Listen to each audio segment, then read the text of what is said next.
Israel is at war. We didn't want this war. It was forced upon us in the most brutal and savage way. But though Israel didn't start this war, Israel will finish it. That's right. Netanyahu, the man who's been at the helm of Israel for years, has drawn a line in the sand. He's not mincing words. And this is not going to be a line in the sand like Barack Obama's. Let's get into it. Hey guys, welcome back to the channel. So I want to play parts of this because it's important. It's a declaration from Netanyahu. Once the Jewish people were stateless.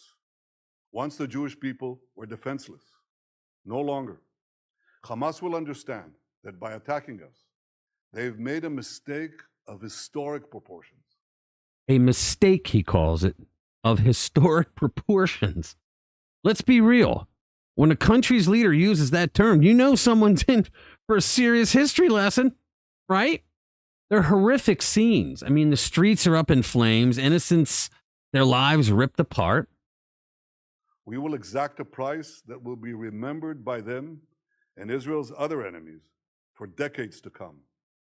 The savage attacks that Hamas perpetrated against innocent Israelis are mind-boggling, slaughtering families in their homes, massacring hundreds of young people at an outdoor festival, kidnapping scores of women, children, and elderly, even Holocaust survivors.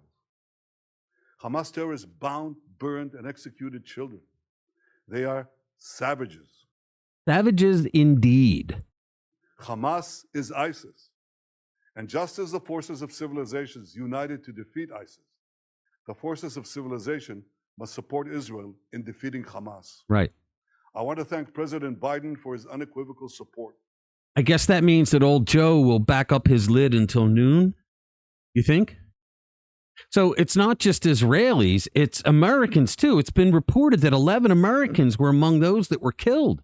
Now, as the situation wasn't alarming enough, the dots are connecting right now, aren't they? Now, word on the street is that Iran had a hand in helping Hamas choreograph their attacks. Joe Biden recently gave $6 billion to Iran. What do you think they're spending that money on? As for Egypt, which has the pleasure of sharing a border with both Gaza and Israel, they're in that kind of position. They've decided to sit this one out, telling both the U.S. and Israel that they're going to remain neutral.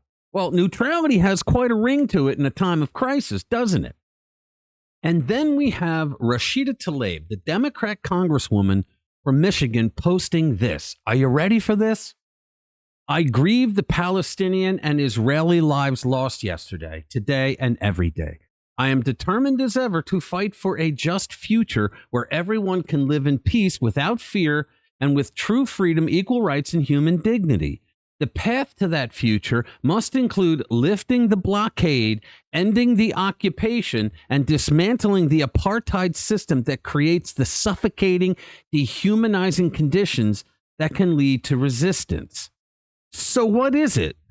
Not only is it messed up that Tlaib supports terrorists, but I want someone to ask her, do you support America first or the terrorists? I think that's an important question for a sitting member of Congress, don't you? First of all, there is no apartheid system there, okay? So when Tlaib says she wants them to end the blockade, what she's really saying is she wants the Hamas to be able to bring weapons in on ships that come in with aid. I mean, Israel doesn't brag about it, but they send tons. Every day they give tons of food, clothing, and medicine, things like that, to the people of Gaza. Okay, they don't have to do it, but they do. And after a while, Hamas figured they could smuggle weapons in on the ships that are bringing in the aid. Israel found out about it, and they now have a blockade where they start boarding ships and they inspect them to see that they don't have any weapons. What Tlaib is not saying out loud is that she wants them to end that so that the Hamas people can bring in weapons to kill innocent Israelis. They attacked Israel, multiple countries. Israel took land from those attackers when they defeated all of them after the 6-day war. Israel could have taken all of their land as spoils of war, but they didn't. They only took land that helped them defend themselves.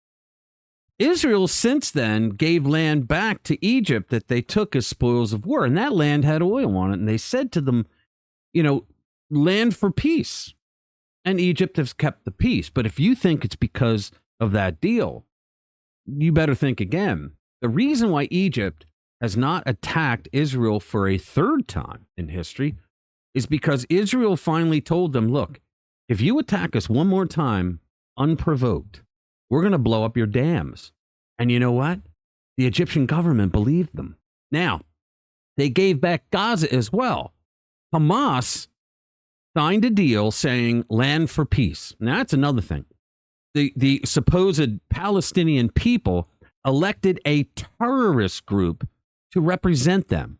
That would be like the Democratic Party, I repeat myself, or electing Republican Party to represent you, right?